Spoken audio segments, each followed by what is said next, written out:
ঠিক সন্ধ্যা ৭টা। ব্যস্ত ট্রাফিক সিগন্যালের আলোটা তখন লাল। চারপাশে শত শত গাড়ির হর্ন, বাসের ইঞ্জিন আর মানুষের কোলাহলের মাঝে হঠাৎ একটা চোরের শব্দে পুরো এলাকাটা এক মুহূর্তের জন্য যেন নিস্তব্ধ হয়ে গেল। রাস্তার পাশে দাঁড়িয়ে থাকা কয়েকজন পথচারী চমকে উঠে তাকালেন। ফুটপাতে পড়ে আছেন ৭০ বছর বয়সী বৃদ্ধ রহমান মিয়া। তার ভাঙা প্লাস্টিকের বাটিটা ছিটকে পড়েছে পিচঢালা রাস্তায়। বাটিতে থাকা গোটা ১০ ৫ টাকা আর ২ টাকার কয়েনগুলো ছড়িয়ে ছিটিয়ে ঘুরছে ধুলোবালির মধ্যে। তার কপালের এক পাশ কেটে রক্ত গড়িয়ে পড়ছে। তার সামনে কোমরে হাত দিয়ে দাঁড়িয়ে আছেন ট্রাফিক পুলিশের সাব ইন্সপেক্টর সাধন রায়। তার চোখে মুখে কোনো অনুশোচনা নেই, বরং এক ধরনের হিংস্র অহংকার খেলা করছে।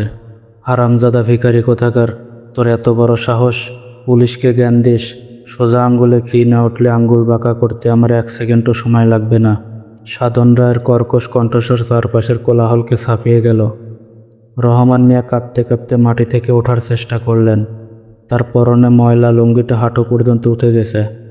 তার একটি পা জন্ম থেকেই কিছুটা বাঁকা, ফলে সোজা হয়ে দাঁড়াতেও তার কষ্ট হচ্ছিল। তিনি হাত জোর করে কাতর গলায় বললেন, বাবা, আমি তো মিথ্যা বলি নাই। সারাদিনে মোটে ৮০ টাকা পাইছি। নাতনিটার হাঁপানির টান উঠছে, এই টাকা দিয়া ওর ওষুধ কিনতে হইব। এইখান থেকে ৫০ টাকা আপনারে দিয়া দিলে আমি ওষুধ কিনবো কেমনে? সাধন রায় বুট জুতো দিয়ে রহমান মিয়ার পরে থাকা বাটিটা লাথি মেরে আরও দূরে সরিয়ে দিলেন। অত শত বুঝি না, এই মোড়ে বসতে হলে প্রতিদিন ৫০ টাকা দিতে হবে। এটা এই এলাকার নিয়ম। নিয়ম না মানলে ফুটপাতে বসা ভুলে যা। এই দৃশ্যটি রাস্তার ওপাশে দাঁড়িয়ে থাকা ২০-২২ বছরের এক কলেজ পড়ুয়া তরুণ নিজের মোবাইল ক্যামেরায় আড়াল থেকে রেকর্ড করছিল। তার নাম সৌরভ। সৌরভের হাত কাঁপছিল ভয়ে, কারণ পুলিশ অফিসারকে চটানো সাধারণ মানুষের পক্ষে সহজ নয়।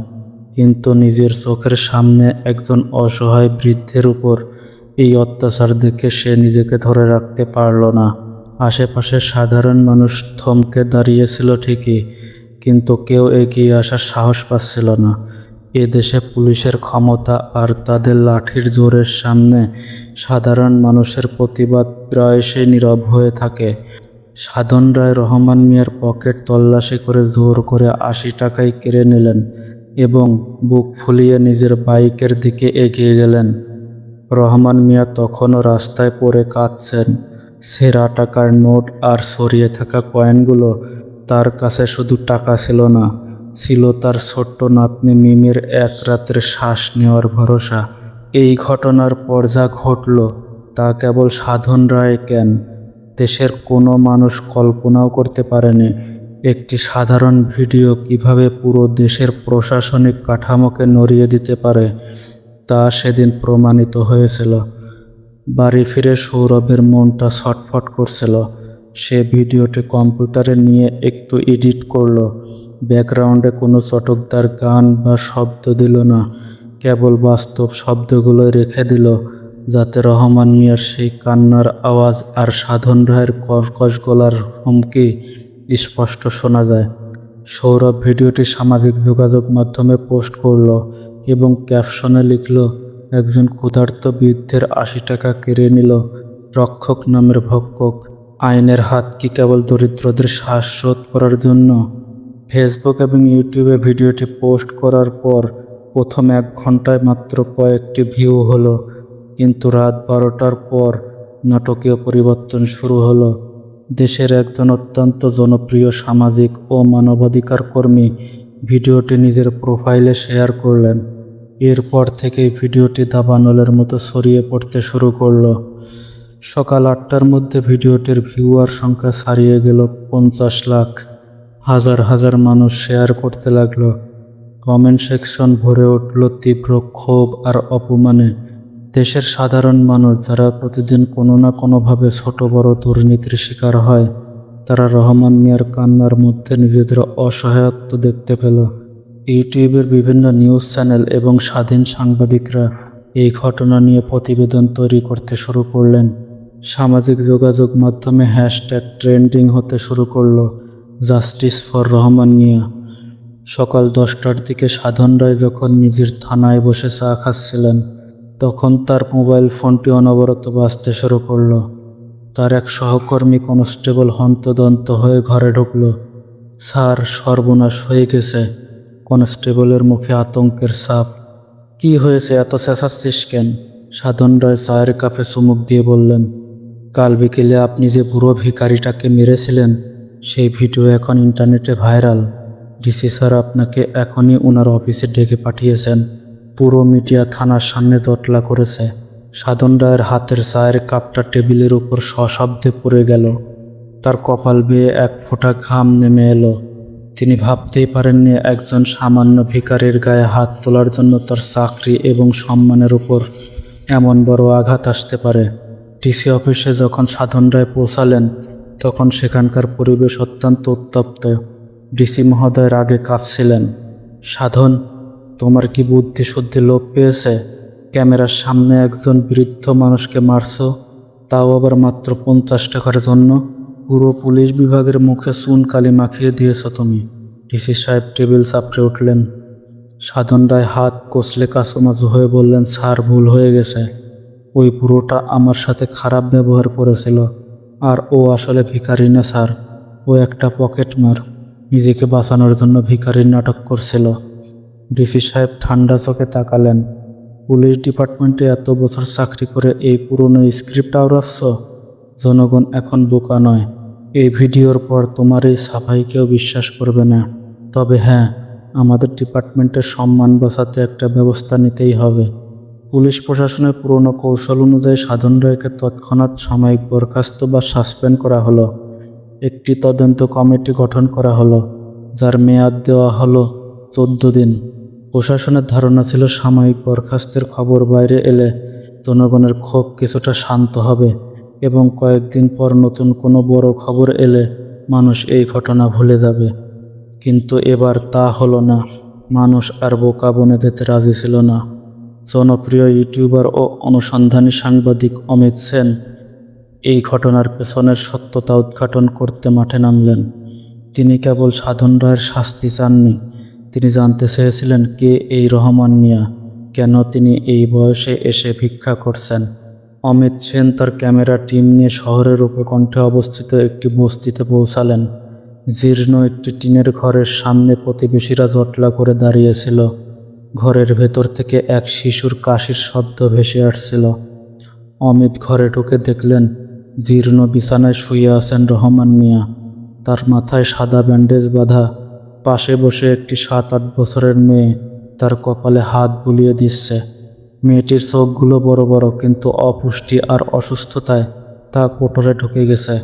অমিত সেন রহমান মিয়ার পাশে বসে অত্যন্ত নরম গলায় বললেন, চাচা, আমি একজন সাংবাদিক। আপনার সাথে কাল যে অন্যায় হয়েছে তার বিচার চাইতে এসেছি। আপনি কি কিছু বলবেন? রহমান মিয়া দুর্বল চোখে অমিতের দিকে তাকালেন। বাবা, বিচার পাইয়া আমার কি হইব? আমার নাতনিটার ওষুধ কেনার টাকাটা পুলিশ স্যার নিয়ে গেল। কাল সারা রাত মেয়েটা কাশছে। আমি কোনো বিচার চাই না বাবা, আমারে সত্য নাতনিটার চিকিৎসার ব্যবস্থা কইরা দাও। অমিতের বুকের ভেতরটা মুচড়ে উঠল। তিনি রহমান মিয়ার পরিচয় সম্পর্কে বিশদ জানতে চাইলেন। প্রথমে রহমান মিয়া কিছু বলতে চাননি, কিন্তু প্রতিবেশীদের একজন প্রবীণ মোতালেব মিয়া ঘরের কোণ থেকে একটি পুরনো ট্রাঙ্ক টেনে আনলেন। অমিত সাহেব, আপনি গো দেশের মানুষ তো রহমান ভাইরে শুধু ভিখারি হিসেবে দেখল, কিন্তু ওনার আসল পরিচয় কেউ জানে না। ওনার আত্মসম্মান এত বেশি ছিল যে উনি কখনো ওনার অতীত নিয়ে কারোর কাছে হাত পাতেন নাই। মোতালেব মিয়া ট্রাঙ্কটি খুললেন। ট্রাঙ্কের ভেতর থেকে বের হয়ে এলো একটি ধুলোবালি জমা কাঠের বাক্স। বাক্সটি খুলতেই অমিতের চোখ চরক গাছ হয়ে গেল। সেখানে ছিল একটি মূর্ছে পোড়া মেডেল, কিছু পুরনো সরকারি প্রশংসাপত্র এবং বাংলাদেশ সেনাবাহিনীর একটি পরিচয়পত্র। অমিত পরম শ্রদ্ধায় সেগুলো হাতে নিলেন। পরিচয়পত্রে স্পষ্ট লেখা, হাবিলদার আব্দুর রহমান, পদাতিক বাহিনী। তিনি 1971 সালের একজন বীর মুক্তিযোদ্ধা এবং পরবর্তীতে বাংলাদেশ সেনাবাহিনীর একজন অত্যন্ত সৎ ও সাহসী সদস্য ছিলেন। 1990 সালে একটি পাহাড়ি অভিযানে ল্যান্ডমাইন বিস্ফোরণে তিনি তার একটি পা হারান। এরপর তাকে চিকিৎসাজনিত কারণে অবসর দেওয়া হয়। তাহলে ওনার এই অবস্থা কেন? অমিত স্তম্ভিত হয়ে প্রশ্ন করলেন। মোতালেব মিয়া দীর্ঘশ্বাস ফেলে বললেন, রহমান ভাইয়ের একমাত্র ছেলে ছিল সুজন। সুজনও বাপের মতো দেশের সেবা করতে গিয়ে পুলিশে যোগ দিয়েছিল। 3 বছর আগে এক বড় মাদক চোরাচালানকারীকে ধরতে গিয়ে ডিউটি অবস্থায় সুজন শহীদ হয়। কিন্তু প্রশাসনের ভেতরে কিছু দুর্নীতিবাজ কর্মকর্তা সুজনের পেনশনের টাকা আর রহমান ভাইয়ের মুক্তিযোদ্ধার ভাতা আটকে দেয়। ঘুষ ছাড়া সেই ফাইল নড়ছিল না। রহমান ভাই বুক ফুলিয়ে যুদ্ধ করেছেন, নিজের সততা বিক্রি করতে চান নাই। উনি বলেছিলেন, যে দেশের জন্য আমি পা হারিয়েছি, যে দেশের জন্য আমার পোলা রক্ত দিছে, সেই দেশের কর্মচারীদের আমি নিজের হকের টাকার জন্য ঘুষ দিব না। ব্যাস, তারপর থেকে এই নাতনিটারে বাঁচাইতে উনি ভিক্ষা শুরু করেন। অমিতের ক্যামেরা তখনও চলছিল। ক্যামেরাম্যান রাজীবের চোখ দিয়েও তখন পানি পড়ছিল। একজন বীর মুক্তিযোদ্ধা এবং একজন শহীদ পুলিশ অফিসারের বাবা আজ রাস্তায় দাঁড়িয়ে 50 টাকার জন্য আরেকজন পুলিশ অফিসারের বুটের লাথি খাচ্ছেন। এই সত্য যখন সামনে আসবে তখন পুরো দেশ যে কেঁপে উঠবে তা বুঝতে অমিতের বাকি রইল না। সেদিন রাতে অমিত সেনের চ্যানেলে এই বিশেষ অনুসন্ধানী প্রতিবেদনটি প্রকাশিত হলো। শিরোনাম দেওয়া হলো, যে হাত দেশের শত্রুদের থামিয়েছিল সেই হাতে আজ ভিক্ষার থালা। চিনে নিন ফুটপাতে লাঞ্ছিত এই বীরকে। ভিডিওটি আপলোড হওয়ার সাথে সাথে তা পুরো ইন্টারনেট জগতে এক নজিরবিহীন আলোড়ন তৈরি করল। প্রথম 1 ঘন্টার মধ্যে ভিডিওটি লাখ লাখ মানুষের ফোনে পৌঁছে গেল। দেশের মূলধারার টেলিভিশন চ্যানেলগুলো অমিতের এই প্রতিবেদন সূত্র ধরে ব্রেকিং নিউজ চালাতে শুরু করল। জনগণের ক্ষোভের আগুন এবার শুধু সাধন রায়ের উপর সীমাবদ্ধ রইল না, তার রূপ নিল এক জাতীয় আন্দোলনে। আমরা কেমন জাতি, যারা নিজেদের বীরদের রক্ষা করতে পারি না? এই প্রশ্নটি প্রতিটি নাগরিকের মনে বিঁধতে লাগলো। বিশ্ববিদ্যালয়ের ছাত্ররা রাস্তায় নেমে এলো। শত শত তরুণ ব্যানার হাতে ঢাকার শাহবাগ এবং বিভিন্ন বিভাগীয় শহরের প্রধান মোড়গুলোতে শান্তিপূর্ণ অবস্থানে বসল। তাদের দাবি ছিল পরিষ্কার। 1. বরখাস্ত নয়, সাধন রায়কে অবিলম্বে গ্রেপ্তার করে ফৌজদারি কার্যবিধিতে বিচার করতে হবে। 2. বীর মুক্তিযোদ্ধা আব্দুর রহমানের বকেয়া সমস্ত ভাতা এবং তার শহীদ সন্তানের পেনশন সসম্মানে রাষ্ট্রীয় খরচে তার বাড়িতে পৌঁছে দিতে হবে। 3. পুলিশ বিভাগে লুকিয়ে থাকা দুর্নীতিবাজদের চিহ্নিত করে কঠোর ব্যবস্থা নিতে হবে। ফেসবুক, টুইটার, ইউটিউবে লাখ লাখ মানুষ লাইভ সেশনের মাধ্যমে এই আন্দোলনের সাথে যুক্ত হতে লাগলো। দেশের প্রবাসী বাংলাদেশিরাও এই আন্দোলনে সংহতি জানিয়ে বিভিন্ন দেশে অবস্থিত দূতাবাসের সামনে নীরব প্রতিবাদ কর্মসূচি পালন করতে শুরু করলেন। পরিস্থিতি এতটাই উত্তপ্ত হয়ে উঠল যে স্বরাষ্ট্র মন্ত্রণালয় জরুরি বৈঠক ডাকতে বাধ্য হল। সরকারের ঊর্ধ্বতন মহল বুঝতে পারল এবার কোনো ধামাচাপা দেওয়ার কৌশল খাটবে না। জনগণ সত্যি সত্যিই খেপে গেছে। পরদিন সকালে সাধন রায় যখন নিজের বাড়িতে বসে পালানোর ছক কষছিলেন, ঠিক তখন তার বাড়ির দরজা ভেঙে ভেতরে ঢুকলো জেলা পুলিশের একটি বিশেষ দল। যে সাধন রায় এতদিন অন্য মানুষকে আইন দেখাতেন, আজ তার নিজের হাতে পরানো হলো লোহার হাত করা। তার সমস্ত দম্ভ অহংকার এক মুহূর্তে ধূলিসাৎ হয়ে গেল। থানার লকআপে যখন সাধন রায়কে ঢোকানো হলো তখন তার সহকর্মীরাও তার দিকে তাকাতে লজ্জা পাচ্ছিল। যে পুলিশ বিভাগকে তিনি নিজের ব্যক্তিগত সম্পত্তি মনে করতেন, আজ সেই বিভাগই তাকে ত্যায্য করেছে। এদিকে সরকারের নির্দেশে সেনাবাহিনীর একটি উচ্চপদস্থ প্রতিনিধি দল সরাসরি রহমান মিয়ার বস্তির ঘরে গিয়ে উপস্থিত হলো। একজন ব্রিগেডিয়ার জেনারেল নিজের গিয়ে রহমান মিয়াকে স্যালুট জানালেন। সেই দৃশ্যটি যখন টেলিভিশনে সরাসরি সম্প্রচার করা হচ্ছিল তখন কোটি কোটি মানুষের চোখে অশ্রু সজল হয়ে উঠেছিল।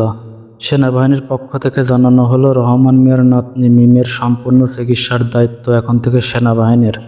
একই সাথে তার বকেয়া সমস্ত ভাতা এবং পেনশনের টাকা রাষ্ট্রীয় কোষাগার থেকে সসম্মানে তার ব্যাংকে পাঠিয়ে দেওয়া হলো এবং তাকে একটি সুসজ্জিত সরকারি আবাসনে স্থানান্তর ব্যবস্থা করা হলো। কিন্তু রহমান মিয়া তখনও বড় বিনয়ী। তিনি ভাঙা গলায় বললেন, আমি তো শুধু আমার নাতনিটার ওষুধ চাইছিলাম বাবা।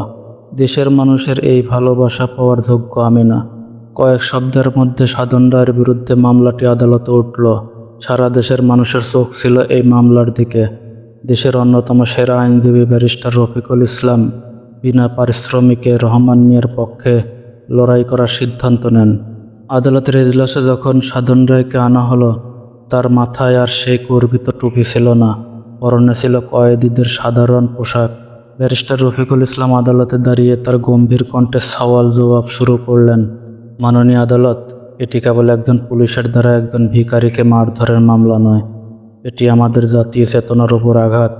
একজন বীর মুক্তিযোদ্ধা, যিনি নিজের জীবন বাজি রেখে এই স্বাধীন মানচিত্র আমাদের উপহার দিয়েছেন, তার উপর যখন ক্ষমতার দম্ভে আঘাত করা হয়, তখন তা পুরো দেশের অস্তিত্বকে অপমান করে। আসামির এই অপরাধের এমন শাস্তি হওয়া উচিত যা ভবিষ্যতের জন্য একটি দৃষ্টান্ত হয়ে থাকবে। সাধন রায়ের আইনজীবী দাবি করার চেষ্টা করেছিলেন যে সাধন রায় মানসিক অবসাদে ভুগছিলেন এবং এটি একটি দুর্ঘটনা ছিল, কিন্তু বিচারক সেই যুক্তি সরাসরি খারিজ করে দিলেন। সৌরভের ধারণ করা সেই মোবাইল ভিডিওটি আদালতে সবচেয়ে বড় এবং অকাট্য প্রমাণ হিসেবে গৃহীত হলো।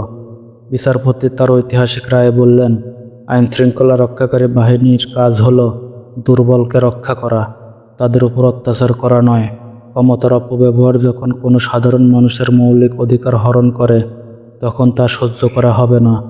আসামি সাধন রায়কে ক্ষমতার অপব্যবহার, চাঁদাবাজি এবং শারীরিক আঘাতের দায়ে 5 বছরের সশ্রম কারাদণ্ড এবং 50,000 টাকা জরিমানার আদেশ দেওয়া হলো। জরিমানার এই অর্থ সরাসরি ভুক্তভোগী আব্দুর রহমানের পরিবারকে দেওয়া হবে। আদালতের বাইরে তখন হাজার হাজার মানুষ অপেক্ষমান ছিল। রায় ঘোষণার সাথে সাথে পুরো আদালত প্রাঙ্গণ করতালিতে মুখরিত হয়ে উঠল। সাধারণ মানুষের মুখে বিজয়ের হাসি ফুটে উঠল। এই ঘটনাটি কেবল একজন পুলিশ অফিসারের শাস্তির মধ্যে সীমাবদ্ধ থাকল না, এটি দেশের প্রশাসনিক ব্যবস্থায় একটি বড় পরিবর্তনের হাওয়া নিয়ে এলো। সরকার পুলিশ সংস্কার বিল নামে একটি নতুন আইন পাশ করল, যেখানে সাধারণ মানুষের সাথে ভদ্র আচরণ করা এবং ক্ষমতার অপব্যবহার রুখতে কঠোর নিয়মাবলী জারি করা হলো। প্রতিটি পুলিশ বক্সে এবং থানায় সিসিটিভি ক্যামেরা স্থাপন বাধ্যতামূলক করা হলো, যাতে কোনো কর্মকর্তা গোপনে দুর্নীতি বা নির্যাতন করতে না পারেন। রহমান মিয়াকে সরকার একটি সুন্দর একতলা বাড়ি উপহার দিল, কিন্তু তিনি তার সেই পুরনো স্বভাব ভুলতে পারেননি। তিনি তার বাড়িটির একটি বড় অংশ একটি দাতব্য ট্রাস্টের জন্য দান করে দিলেন, যেখানে গৃহহীন এবং দুস্থ শিশুদের বিনামূল্যে শিক্ষা ও চিকিৎসার ব্যবস্থা করা হয়। এক বিকেলে সূর্য যখন পশ্চিম আকাশে হেলে পড়েছে, তখন রহমান মিয়া তার নাতনি মিমের হাত ধরে একটি সুন্দর পার্কের বেঞ্চে বসেছিলেন। মিম এখন সুস্থ, তার মুখে সুন্দর হাসি। এমন সময় এক তরুণ পুলিশ কনস্টেবল সেই পথ দিয়ে যাচ্ছিলেন। রহমান মিয়াকে দেখে তিনি থমকে দাঁড়ালেন। তারপর অত্যন্ত সসম্মানের সাথে রহমান মিয়ার সামনে গিয়ে কপালে হাত রেখে স্যালুট জানালেন। রহমান মিয়া মৃদু হাসলেন এবং পরম স্নেহে বললেন, ভালো থেকো বাবা, দেশের মানুষের খেয়াল রেখো। কনস্টেবলটি হাসি মুখে মাথা নেড়ে চলে গেলেন। এই দৃশ্যটি দূর থেকে দেখছিলেন অমিত সেন এবং সৌরভ। তারা বুঝতে পারলেন পরিবর্তন হয়তো একদিনে আসে না, কিন্তু সাধারণ মানুষের ঐক্য আর ন্যায়ের প্রতি অবিচল বিশ্বাস থাকলে সবচেয়ে অন্ধকার রাতও একদিন কেটে যায় এবং নতুন ভোরের আলো ফুটে ওঠে। দেশটি কেঁপে উঠেছিল ঠিকই, কিন্তু সেই কম্পন কোনো ধ্বংসের ছিল না, তা ছিল এক নতুন মানবিক ও ন্যায়ভিত্তিক সমাজ বিনির্মাণের সূচনা। বন্ধুরা, কেমন লাগলো গল্পটি কমেন্ট বক্সে আপনার মতামত জানাতে পারেন। ভিডিওটি শেয়ার করে সবাইকে সচেতন করার অনুরোধ রইল। এত সময় আপনাদের সাথে ছিলাম আমি শেখ শাহিন। ভালো থাকবেন সবাই। আল্লাহ হাফেজ।